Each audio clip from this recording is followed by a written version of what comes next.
प्रदेश की राजधानी भोपाल से खबर है। यहां यूसीसी कमेटी की अहम बैठक, सभी विभागों और वर्गों से रायशुमारी, शाम 6 बजे तक अलग अलग बैठकें, राजनीतिक दलों और धर्म गुरुओं से भी बात करेगी कमेटी। यूसीसी कमेटी सदस्य शत्रुघ्न सिंह का बयान सामने आया। यह किसी धर्म या समुदाय के लिए नहीं, सबके अधिकार समान करने की बात है। यूसीसी के मेंबर शत्रुघ्न सिंह ने टाइम्स नाम नवभारत से खास बातचीत में कहा कि समान नागरिक संहिता को लागू करने की दिशा में हम आगे बढ़ रहे हैं और ये किसी धर्म विशेष को टारगेट करने की बात नहीं है। यूसीसी के माध्यम से महिलाओं और बच्चों को उनका सही हक दिलाने पर जोर दिया गया है।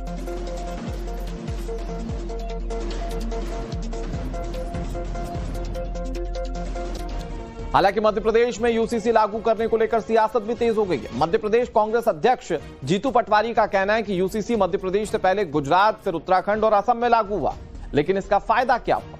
मध्य प्रदेश में 1 करोड़ 60 लाख आदिवासी मूल निवासी हैं, उनकी अपनी संस्कृति सभ्यता है, उनका क्या होगा, ये जीतू पटवारी का सवाल है।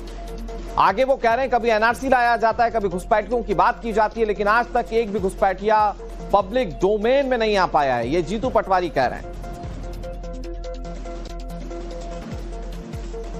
यूसीसी को लेकर के अहम बैठक चल रही है कमेटी की और इसमें तमाम जनप्रतिनिधि, राजनीतिक दल, धर्मगुरु सभी शामिल होंगे। रायशुमारी चल रही है। हमारे साथ बातचीत करने के लिए प्रदेश कांग्रेस अध्यक्ष जीतू पटवारी जी हैं। यूसीसी को लेकर के बैठक चल रही है, इसको लेकर के आपकी तरफ से किस तरह के कमेंट रखे जाएंगे? नहीं, बात यह है यूसीसी केंद्र का जुडिक्शन है, राज्य का तो है नहीं। फिर भी गुजरात में हुआ, उसका क्या लाभ गुजरात को और क्या हानि, उसका असेसमेंट है क्या? उत्तराखंड में हुई, आसाम में हुई, उसका है क्या? अगर यूसीसी मध्य प्रदेश में कराने की बात हो रही है तो यहाँ पर लगभग 1.25 करोड़ आदिवासी स्थायी निवासी है। उनकी अपनी परंपराएं हैं, अपनी सभ्यता है, उनकी अपने संस्कार है, उनकी अपनी सामाजिक, पारिवारिक और आर्थिक स्थिति है। क्या उनके साथ हम यूसीसी में न्याय कर पाएंगे क्या? और फिर आप यूसीसी यानी एक देश, एक कानून, एक अधिकार, एक नियम, सबके लिए एक जैसा व्यवहार। तो फिर देश गरीब हो रहा है, कुछ लोग अमीर हो रहे हैं, आर्थिक स्थिति में यूसीसी क्यों नहीं? मतलब सोचने का है कि मोदी गारंटी दी थी, उस पर डिबेट नहीं है, आज तक पूरी नहीं हुई।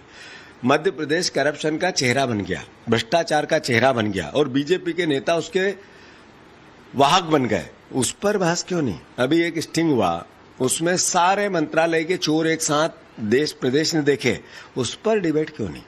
मैं समझता हूं कि यूसीसी को लेकर लोगों का ध्यान बांटना है और अल्टीमेटली प्रदेश के साथ जो पाप कर रही है बीजेपी, उसको छुपाना। यूसीसी के मेंबर हैं शत्रुघ्न सिंह, जिन्होंने टाइम्स नाम नवभारत से खास बातचीत की और कहा कि समान नागरिक संहिता को लागू करने की दिशा में हम आगे बढ़ रहे हैं। उन्होंने यह स्पष्ट कर दिया कि यह किसी धर्म विशेष को टारगेट करने की बात है ही नहीं। यूसीसी के माध्यम से महिलाओं और बच्चों को उनका सही हक दिलाने पर जोर दिया गया है। ने निर्णय लिया था कि एक तो जनपदों में जाके लोगों के विचार सुनेंगे और दूसरा राज्य की राजधानी में यहाँ की जो भी संस्थाएं हैं, जो वैधानिक संस्थाएं हैं, स्टैट्यूटरी बॉडीज हैं, जो फैमिली लॉज से ताल्लुक रखती हैं, तो उनके अध्यक्षों से या उनके रिप्रेजेंटेटिव से उनके विचार भी जानना चाहेगी कि यूसीसी के बारे में अगर उनके कोई विशेष विचार हो तो बताएं। इसी प्रकार से विभिन्न विभागों के जो प्रतिनिधि हैं उनके भी विचार हो सकते हैं, सरकारी विभागों के। उसके बाद उनसे बैठक होनी है। फिर यहाँ के जो जितने भी रिलीजियस बॉडीज़ हैं उनके जो प्रतिनिधिगण हैं उनके भी विचार महत्वपूर्ण है, उनसे सुनना है। राजनीतिक पार्टियां हैं, उनके अपने अपने विचार हो सकते हैं। तो इन सभी लोगों से क्रमबद्ध रूप से आज हमारी वार्ता होगी।